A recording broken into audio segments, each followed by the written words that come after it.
உள்ளே போகும்போது என்னை பார்த்தோன்னே சொன்னார், அடுத்த சிவகார்த்திகேயன் வந்தாச்சு அப்படின்னாரு.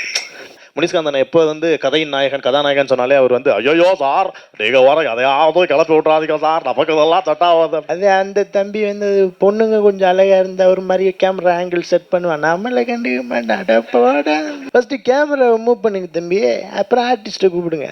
வண்டலூரில் சாப்பிட்றதுக்கு இங்கே வாயை திறந்துட்டு போக முடியுமா? எல்லாருக்கும் வணக்கம். ரொம்ப சந்தோஷம். ஃபர்ஸ்ட் ஆஃப் ஆல் எனக்கு டெல்லி பாபு சாருக்கு தான் நான் நன்றி சொல்லணும்.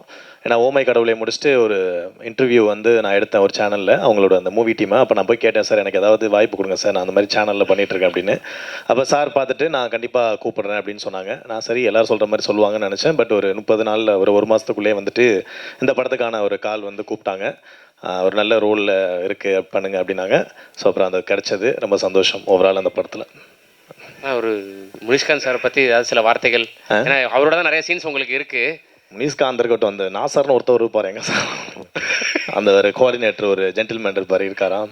ஏன்னா ப்ரொமோஷன் ஆரம்பிக்கும் போது சொன்னாங்க, அப்போ தான் ஃபஸ்ட்டு இப்போ சரி நம்ம மிடில் கிளாஸ் ரிலீஸ் பண்ண போகிறோம், ப்ரொமோஷன் ஆரம்பிக்க போகிறோம் தம்பி, நீங்கள் வந்துருங்க வேறு லெவலில் இருக்குது அப்படின்னா சரி ஓகேன்னு சொல்லி நான் உள்ளே போனேன். உள்ளே போகும்போது என்னை பார்த்தோன்னே சொன்னார், அடுத்த சிவகார்த்திகேயன் வந்தாச்சு அப்படின்னாரு. இப்போ ஒரு 20 பேர் பேசியிருக்காங்க, யாராவது என் பேரையோ இல்லை அந்த ஆட்டோக்காரருக்கு யாரு ஒரு ஆள் இப்போ தெரியாது நம்ம பேர் சில பேருக்கு, அட்லீஸ்ட் ஒரு ஆட்டோக்கார மாதிரி ஒரு பையன் வந்தான் இது ஓகேனால அப்படி அந்த மாதிரி இருக்குது அவர்.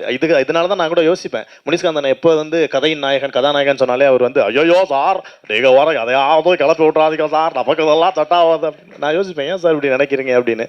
ஒருவேளை உண்மையிலே வந்து அவருக்கு அது ஏற்றுக்கிற மனப்பக்குவம் இல்லையா, இல்லை வந்து காமெடி ட்ராக் நல்லா போயிட்டு இருக்கு, இவங்க பாட்டுக்கு இப்படி ஓட்ட மாட்டி விட்டு அதுக்கப்புறம் ஒரு படத்துக்காட்டி 1 வருஷம் வெயிட் பண்ண வச்சா நம்ம அந்த அதுதானே சார்.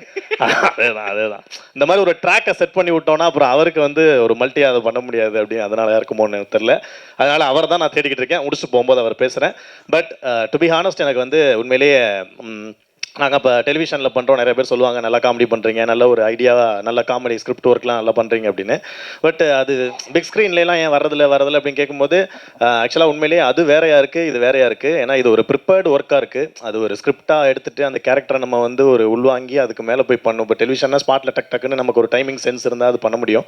பட் இது ரொம்ப கஷ்டமான ஒரு வேலை. இதுக்குன்னு ஒரு ப்ரிப்பரேஷன் இருக்குது. அது வந்து நான் கிஷோர் அண்ணங்கிட்ட போனதுனால ஏதோ தப்பிச்சேன்னா, ஏன்னா ஃபஸ்ட்டு நாளே வந்து ஒரு ஸ்கிரிப்டோடு இருந்து இதான் இதை பண்ண போகிறீங்க, இதான் பண்ண போகிறீங்க, எல்லாம் பக்காவாக வந்து இது எங்களை எடுத்துக்கிட்டாரு. அதுக்கப்புறம் எங்கள் கூட ஒர்க் பண்ணவரில் வந்து முனிஷ் அண்ணன் ரொம்ப நல்ல மனுஷன். ஃபஸ்ட்டு அவர் வந்து ஒரு உண்மையிலே ஹீரோ மாதிரியே இல்லை, ரொம்ப ஜாலியாக இருப்பார். டக்குன்னு நான் தம் அடிச்சுட்டு பாதி வச்சு அதை எடுத்து அடிப்பார். ரொம்ப ஒரு கேஷுவலான ஒரு கை. அந்த மாதிரி எங்களுக்குள்ள ஒரு நல்ல ஒரு விஷயம். அப்புறம் மேம் கூட எனக்கு வந்து பெருசாக காம்பினேஷன் இல்லை, பட் அவங்கள எனக்கு தெரியும்.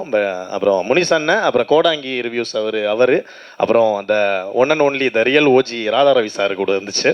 ஏன்னா அவர் தான் எங்கள் எல்லாரையுமே வந்துட்டு செம்ம ஃபன் பண்ணார். எங்களுக்கு ஒரு 11 நாள் ஒரு 12 நாள் அவர் கூட ரொம்ப ஜாலியாக இருந்துச்சு. ஏன்னா யாரையுமே கலாய்ச்சிக்க மாட்டோம், பட் அவர் வந்தாருன்னா செட்டில் எல்லாரையும் கலாய்ப்பார். சுதர்சன் சார்லாம் வச்சு வாங்குவாப்புல வேறு லெவலில். அது அந்த தம்பி வந்து பொண்ணுங்க கொஞ்சம் அழகாக இருந்தால் ஒரு மாதிரி கேமரா ஆங்கிள் செட் பண்ணுவான், நம்மளை கண்டுக்க மாட்டான். அந்த மாதிரி பேசுவார்.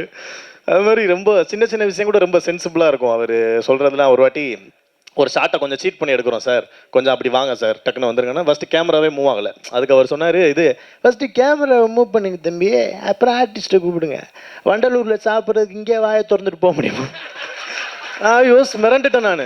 என்னடா மனுஷன், என்னடா இப்படி ஒரு ஸ்கில்லான ஒரு எப்பேற்பட்ட ஒரு பஞ்சை வந்து அசால்ட்டாக அடிக்கிறாரு. ஸோ அவர் கூடலாம் ஒர்க் பண்ணது நிறைய எனக்கு வந்து ரொம்ப நல்ல ஒரு எக்ஸ்பீரியன்ஸாக இருந்தது. அப்புறம் கோடாங்கி ரிவ்யூ சார், அவர் நிறைய ஹெல்ப் பண்ணார்.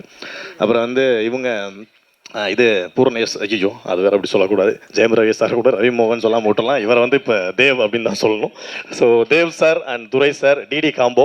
ஜென்ரலாக ஒரு டிடி காம்போனா வந்து குடிக்கிறவங்கள பிடிப்பாங்க, இவங்க நடிக்கிறவங்கள பிடிக்கிறாங்கன்னு நினைக்கிறேன். ஸோ அற்புதமாக அந்த வகையில் எங்களுடைய இந்த க்ரூ வந்து ரொம்ப சந்தோஷமான ஒரு டீம். அவங்க கூட அந்த இது ப்ரொமோஷன் அப்போ தான் நான் அவங்கள மீட் பண்ணுறதுக்கு வாய்ப்பு கிடச்சிது. 2 பேருமே ரொம்ப ஸ்வீட், ரொம்ப ஜாலியாக பழகுனாங்க.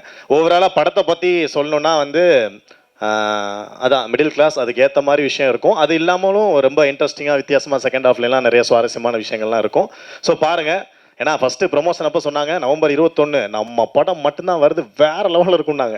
3 நாளில் டப்புன்னு மாஸ்க்குன்னு ஒரு படம் வருதுனாங்க. அடுத்த ஒரு 2 நாளில் தம்பி இப்போ தான் இப்போ இன்னொரு படம் வருதுனாங்க. இப்போ நம்ம வந்து ரீசெண்டாக ஒரு டீசர் பார்த்துட்டு வரேன். நவம்பர் 21 ஒரு கிட்டத்தட்ட ஒரு 7 படம் 6 படம் கிட்ட வருதுன்னு நினைக்கிறேன். ஸோ எல்லா படமே வந்து ஒரு உழைப்பு போட்டு தான் பண்ணுறாங்க எல்லாருமே. ஸோ உங்களுக்கு பிடிச்ச படங்களை வந்து நல்லா கொண்டாடுங்க. பட் இந்த படம் எங்கள் படம், நான் அதை வந்து கான்ஃபிடென்ட்டாக சொல்லுவேன். உண்மையிலேயே நிறைய பேர் மனசை பிடிக்கும், நல்ல ஒரு படம். அண்ட் இதுக்கு வாய்ப்பு கொடுத்த எல்லாருக்குமே என்னுடைய நன்றி. Thank you so much. நன்றிண்ணா, நன்றி. இப்போ அடுத்து என்னென்ன படங்கள், எவ்வளோ படங்கள் பண்ணிட்டு இருக்கீங்க? இந்த படம் வந்ததுக்கப்புறம் வாய்ப்புகள் நிறைய வரும்னு எதிர்பார்க்குறோம். நான் சொன்ன மாதிரி நீ பேசினேன்.